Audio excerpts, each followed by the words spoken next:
Hello, my name is Melissa Salcedo, and this video is going to cover Cirque du Soleil, an international business case study. First, we're going to take a look at how the 5 major globalization factors have influenced Cirque du Soleil over the years. Let's look at some examples of political factors. The first example I'd like to discuss is the owner of the company sold 20% of Cirque du Soleil to Dubai Group 1 week prior to the ISIS insurgency. This caused a halt to the production of the building compound in Dubai due to the crisis, and now the Dubai Group essentially is a silent partner in Cirque du Soleil. The second political item I would like to discuss is Gorbachev's government reform in the mid-1980s, also known as perestroika, in which the Russian circus performers flocked to Cirque. Since there was such a change in the market, they were able to now be employed abroad internationally, not just in Cirque, but across the globe. This caused Cirque to really grow as one of the top circuses in the world. Where previously Russia was known as one of the best places for circus performers who were trained from early age, from early childhood. The next factor is the market factor. Cirque's traveling shows serve as a way of survival to increase brand awareness and market reach.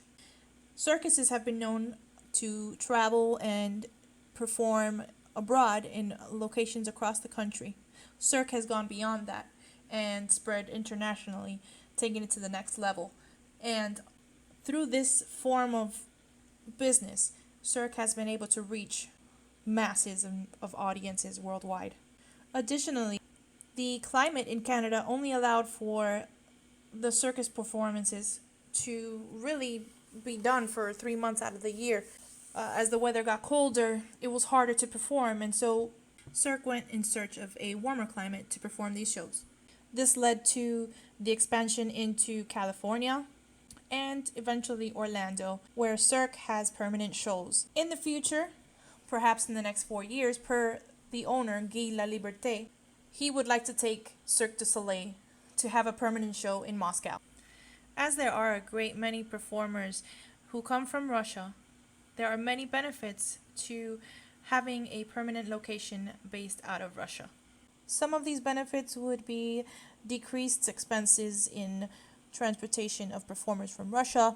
So having a building permanently stationed in Russia for the purpose of a permanent show in Moscow would allow for performers from Russia to be hired locally and also allow these performers to stay in their home and with their families. The market factor here, I believe, goes hand in hand with the cost factor. In terms of their move from Canada to California, there was a heavy risk. In 1987, Guy Laliberté took his troupe to California, convinced the director at the time of the arts festival in California to allow their troupe to perform. Had the troupe been unsuccessful in their pursuit of traveling to California to perform, they did not have the funds to return back home to Montreal with all their equipment and their performers. This was a make it or break it move. So it was definitely a very heavy risk cost to Cirque du Soleil in its beginning stages as it expanded. They chose creativity over what's been done. And what that means is Guy Laliberté has refused to use anything that has been done, such as the Phantom of the Opera. He wants to always create something new that's never been done, and that at times is difficult for business because as a business decision, if he chose to make something that was already known for its popularity, it would be easy money for Cirque du Soleil. Sure, cover Phantom of the Opera and do 10 shows and make lots of money off of it. It's a well-known name. But he chooses creativity over what has been done. And that is a limitation that he chooses as a business cost. Another limitation cost-wise in the beginning was that clowns and jugglers were never recognized as part of the arts in terms of government subsidies. There were additional costs that this kind of a venture would incur whereas a performance group, such as a theater group or an artist group, might be able to get some kind of government aid. Cirque du Soleil could not. It was important that they establish a presence in the international community in order to create a global scale economy for the business. In the technological factor, I think Cirque du Soleil really excels. They employ the latest and the greatest technology for inspiring creativity and design. The example I want to discuss is Ka. Is one of their biggest shows.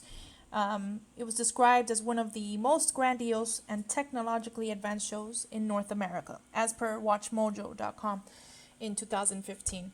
This show employed animatronics, fireworks, all kinds of light shows, and technology that really was new to this type of a show. Whatever they could envision, they really try to create, and it's what they're known for. In sense of technological advances, they have the best. They look for the best, and they try to always employ it in order to create something that's never been seen before to make that experience. This factor sits right alongside with the competitive factor. With that technology, Cirque du Soleil brought the circus business model into the 21st century. The traditional business of the circus was of traveling and performing with jugglers and working with animals. They replaced that traditional business model. They eliminated the animals and they combined theater and lighting and dance, fusing these things together to create a different product and brand that really had never been seen before in this fashion. It brought circuses into the 21st century, modernizing the concept and drawing in the new generation of audiences. This worldwide success from 1987 in Quebec to California, where Guy Laliberté convinced Thomas Schumacher, the director of the 1987 Arts Festival, to allow Cirque du Soleil to perform in the States for the very first time, to the 3 decades of variety shows and their greatest success in LA. Cirque du Soleil has truly been a success story in business. In surpassing culture differences across countries, their Montreal studio in Canada is a huge melting pot of cultures worldwide gathering together to create all of the shows that Cirque du Soleil puts out every year. This environment is one of socialization in the common areas such as the cafeteria, the lounge, and outdoor areas, in which the building has been created so that every area where employees are gathered to work, they are able to see the performers practicing. The cafeteria has food from around the world. People can intermingle. You can hear different languages going on, and it's a true cultural mix of artists and performers from around the world. From Mongolian contortionists to Hawaiian scuba divers, to fusion of cultures to create show content. Examples such as Saltimbanco, which is the name of one of their shows, and it fuses several languages together to create the name. And Dralion, another one which combines the word dragon and lion to form the name of that show. Cirque du Soleil is also very aware of its corporate citizenship.